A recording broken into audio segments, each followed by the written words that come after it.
இறைவன் உயிர்களுக்கு அருள் செய்யும் பொருட்டு தோடுடைய செவியனாகத் தோற்றுகிறான். அடியார்களுக்கு அருள் செய்ய விடையேறி வருகிறான்.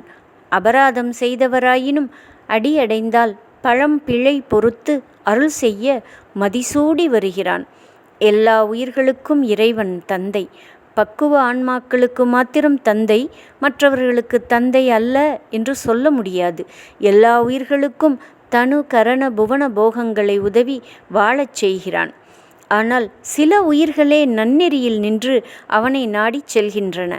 ஒரு தாய் தன்னுடைய குழந்தைகளை பாதுகாக்கும் வகையில் நல்ல பிள்ளைகளுக்கு சிறப்பான ஆடை அணிகளை அணிகிறாள். கெட்ட பிள்ளைகளை ஒறுக்கிறாள். எல்லா பிள்ளைகளுக்கும் சோறு ஊட்டுகிறாள்.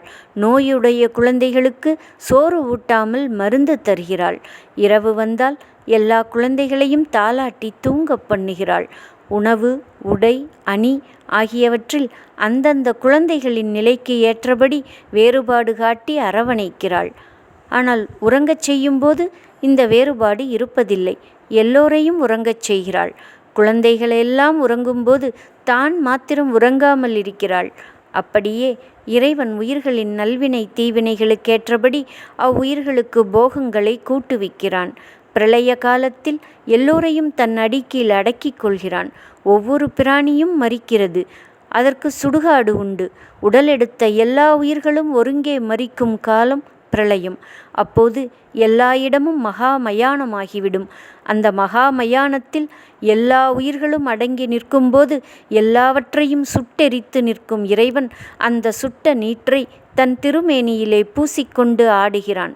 தன் குழந்தைகளுக்குள் வேறுபாடு இன்றி எல்லோரையும் தூங்கும்போது தனித்து நின்று கழிக்கும் தாய் போல இறைவன் ஆனந்த தாண்டவம் ஆடுகிறான். தன் குழந்தைகளுக்கு ஓய்வு கொடுத்ததனால் உண்டான ஆனந்தத்தால் ஆடுகிறான்.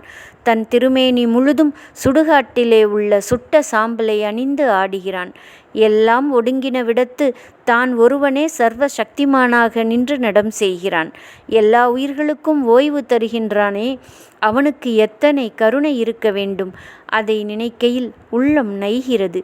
காடுடைய சுடலை பொடிபூசி ஆடும் திருக்கோலத்தை காட்டி உள்ளம் கவரும் பெருமான் இறைவன்.